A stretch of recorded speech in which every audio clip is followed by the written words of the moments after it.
G'day guys, it's Graham McDonald here. And Phil Britton, and we have the one and only Mr. Terry Hewitt here. Now, Terry has been in our lives for a few years now since we started doing some treks in the East Kimberleys.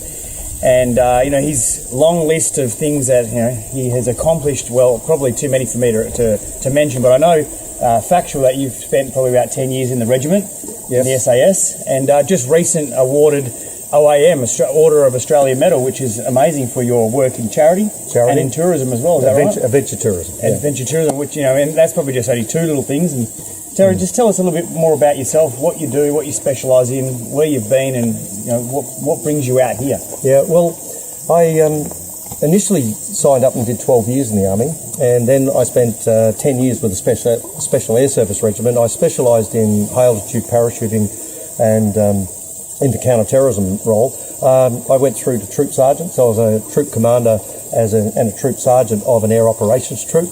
After leaving the military, and there was an ethical reason why I wanted to leave the military. There was some number of conflicts that were going on internally for me, for the work and those sorts of things that we're doing. But then I thought, well, what do you do? And what skills do I have? And I had a lot of negative, highly destructive skills. So I thought, I've got this aspect of where I was involved in selection of men for the regiment and then training them to do specific jobs. So I had this human resource talent that the regiment had identified. So I thought, well, if I go into this outdoor space, which I love, and do rock climbing and abseiling, run school programs, and then get into the leadership and corporate side of work, which I've now been doing for 31 years. Wow. Fantastic. Now, guys, just before we crack on, as always, this is the episode number 3 of a special 4-part series where you'll see beautiful backdrops. So if you're listening as an audio podcast, you got to watch this, guys. You got to see where we're at.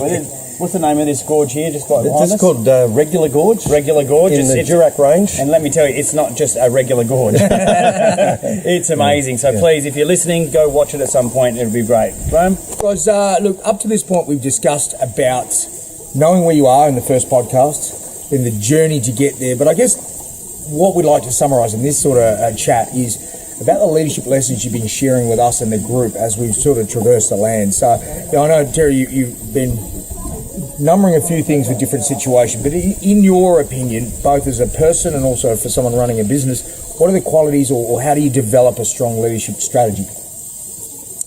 Yeah, I suppose I can answer that two ways. One is how do you encourage individuals when they come into this environment, which is completely different to the urban corporate world, and develop them to when you run your own business. Now, in my own business at one stage I had 17 full-time staff, and how you manage people there, the same as I try to manage people out here, is not to control them.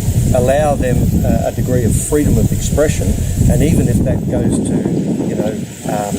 uncomfortable learning outcomes, they are the best outcomes you can have, because then they get real good understanding.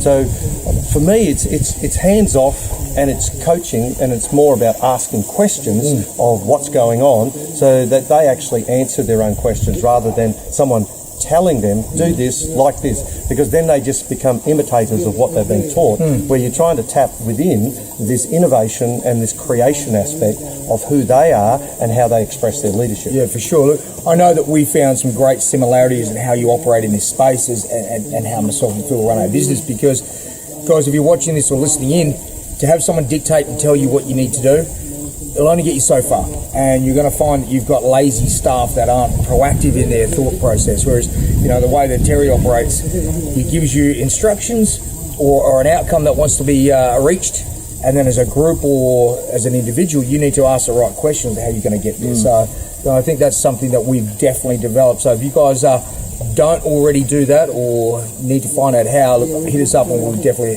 helping you guys there. Terry, something that I found really, really appealing, or how you set up this particular trip. I mean, we've got some small and medium business owners here, some entrepreneurs who maybe they're running a one-man show, or maybe they've got multiple levels of team members. But you set up the trek in a way that there was a 1IC, 2IC, 3IC, and I say even down to a 5IC. Yeah.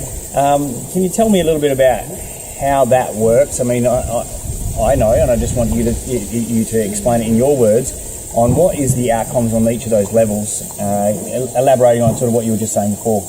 Yeah, I suppose what I'm endeavouring in developing a leader is that the leader himself has a 2IC, 3IC, 4IC, and the leader is completely hands-off. They need to be thinking either 10 minutes ahead of where they want to be with something, and they delegate out to people specific tasks. So if you've got a 2IC, they'll quickly grab the next most important job, then a 3IC, etc. So it gives the leader this opportunity not to be buried hands down on a job and then not seeing the future, and other people standing around doing nothing, wanting to be engaged. So by having a structure where you stand, ask questions, what do we need done, and then the 2IC says, I'll take that, the 3IC says, I'll take that, and then they'll find other people, and then you can see, you paint the vision, and then away they go. So you're just asking questions and let them take charge. For sure.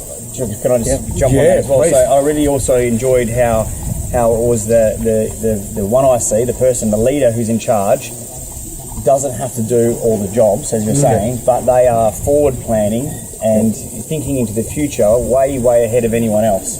And, I liken that to, the captain that's sailing the ship. Yeah. He's not swapping the decks and pulling the sails. No. He's at the top looking through the scope going, this is where we're going, there's bad water there, this is where we're going, and everyone else is doing all those jobs. That's really great. Yeah, look, I was going to say the same thing. It's about getting out of the engine room and steering the ship. And we use this analogy a lot through these sort of podcasts. And for the guys that are kind of, again, watching this, listening to this, if you aren't delegating tasks, you're not going to grow. If you are holding on to everything, that's where you're going to be in 5 years' time, 10 years' time. So you guys got to understand about empowering people to do tasks, but also believe they can do it. And if for whatever reason it goes a little bit pear-shaped, debrief after the fact and go, okay, where were the failure points? And next time you try this, and this. It's not about controlling, and I think that's where a lot of small business owners go wrong, is they try and hold on to everything and they continue to stay small, or even worse, they run off really good staff because they don't have a chance to grow themselves too. Yeah, well, I find, you hear this term about being in the moment, and if a leader isn't in the moment, that's a moment in the future, they're in the moment here. So when the job gets done, it then comes to a screaming halt to then develop another plan to get all the energy going again. And so if the leader is free of the immediate operational logistics moment and put themselves in the moment of 10 minutes ahead or a day ahead or whatever it is, so that they can then keep the vision, because they're creating the vision, and if their moment is ahead, they'll get a clear picture of the vision, that when they consult and brief their teams, their team members then actually start to crystallise the vision as you move into the moment, the time moment that we move forward into that, and the leader keeps ahead of the game. And if the leader is not free from this moment, then they're shackled to it. It's a ball and chain of dependency by the team for the leader to show them how to do something or crystallise how to do something, because they feel intimidated. If they make a decision, they're going to be, penalised for that decision. Yeah, for sure. Maybe a couple of days ago we did an incredible abseil, an improvised abseil. Obviously, all safe as houses, and you've been doing this for many years. But it was an improvised abseil, and we have people who are scared of heights and people who are confident, people who are a bit in between. But there were three things that you pointed out before we even started setting up that abseil. And I believe, correct me if I'm wrong, it was leadership, logistics, and technical. Correct, yeah. So can you just elaborate on why that was important? Why did you say that before we were getting to the top and doing the abseil? Well, we had a nominated leader, and we had our 2IC and 3IC. So suddenly they've come into a space where now they're dependent on specialists, and that's myself and Jack who were part of delivering that outcome. Yeah. But for me to make sure that the team stayed a team and stayed empowered is that there's three key things. As a leader, what is the leadership structure? Because we're going to have a separation. We're going to have people at the top, then we're going to have people at the bottom, and there's all our packs and everything that logistically have to move through that space. And then there's this technical aspect of staying safe in what we're doing. And so those three key words gets the leader to think about, here now, we're going to start. I don't have these hardcore skills. I have to bring in a consultant, but I still have a team.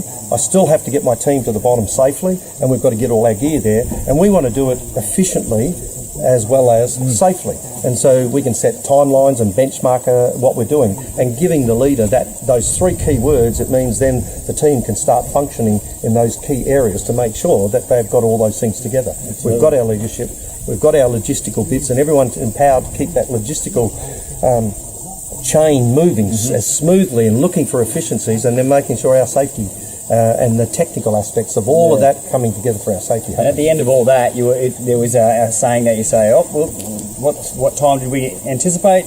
We're under budget, or we're over budget. So everything came down to, this particular thing is that, we're liking it to business. Are we on budget? Are we on time? Are we under budget? Are we making profit? Are we losing out on money or time? Exactly. That's really powerful. Yeah, look, guys, if what we're talking about you're not doing right now, you need to take action and get on board. And hit us up, because we've got plenty of the material that we have, that we've developed, and obviously work with Terry at lengths to be able to share with you guys. So we'd be happy to sort of provide that. We've got that in some of our online courses anyway.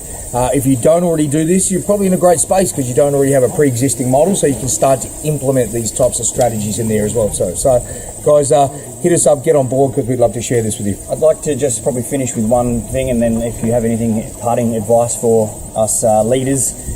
Something that we do in our business, we have a saying called "Gi by 3," which means everyone should be in their uniform, ready to go by 3 o'clock, because at 3:30 classes start.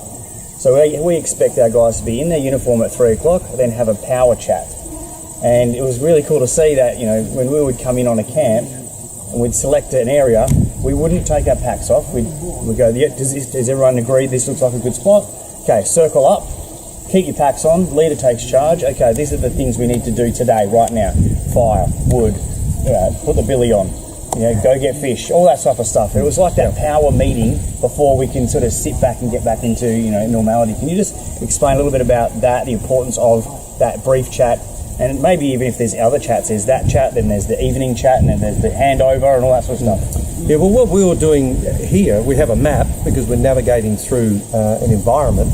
So it's like having a map chat or getting around the map, and it's an O group, or in the military they term it's an orders group, where everyone gets together, and what you're actually doing is discussing the future. So you're identifying a number of key things, but what we don't want to do is come in, collapse, throw everything on the ground, and then try and re-energise this energy to come into a central place where we identify all the key elements that we need to put in place, who's going to own those elements, and so that we get it done efficiently, so that we can then go into these other things. And it's no different to any operation, any task. When we finish a walk, now we've got a task to set up camp.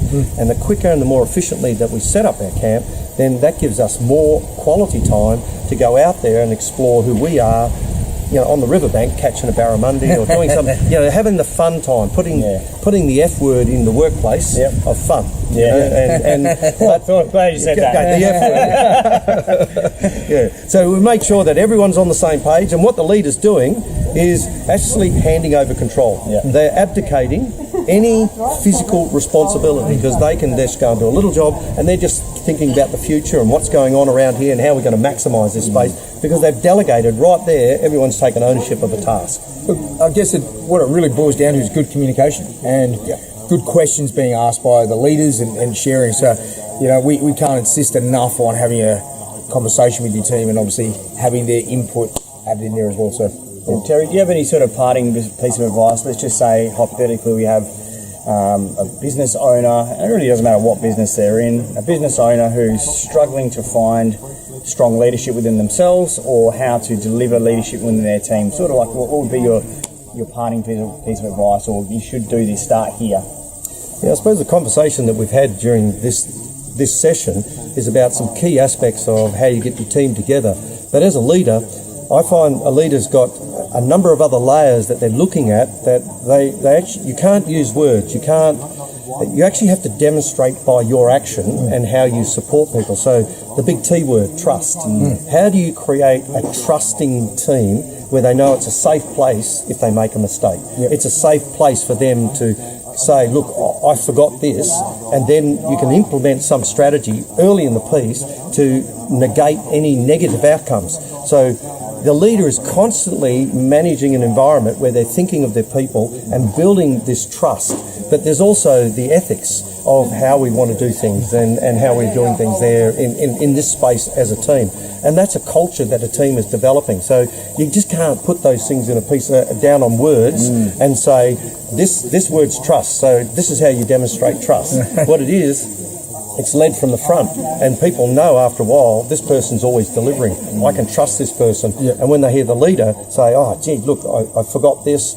What are we going to do about this? How do we get around that? And it creates a space for people to start coming together as a tight-knit team, not through, leadership, but it's how you demonstrate your leadership to your team. It's not through the logistical aspect of how you're pulling things together, or all that technical stuff that you might pull in around you to support you. So there's a lot of soft, subtle things that a leader is working on to actually bring this team to this trust support level that it's tight. It's very tight. Brilliant, wise words. Guys, as I said, this is a 4-part leadership series, both business survival and actually realistic survival for us. So guys, chime into the next episode and we will summarise everything that we've discovered on our trek. But if you guys are interested, Terry's got a business adventure out. Terry, here's your chance to do the plug to the audience. Where do they find you if they want to inquire about coming on an adventure or finding something for themselves? Well, they just have to Google Adventure Out. But something I'm really supportive of, and I've been working at it for many years, and part of my OIM is my social work that I give back to the community.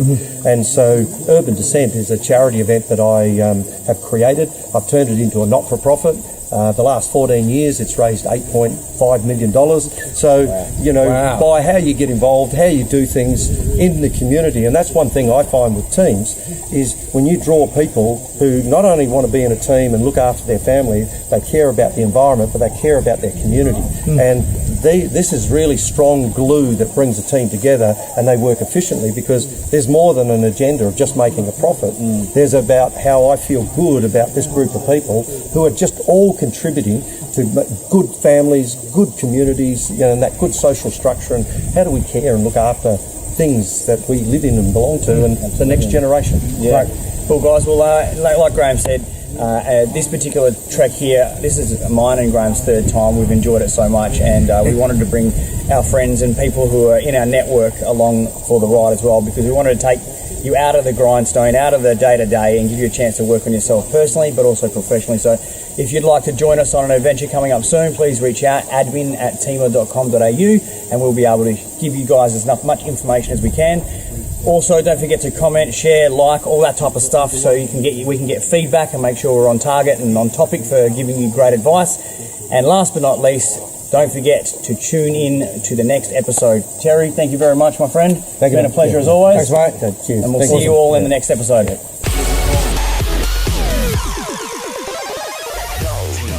Innovating the martial arts industry.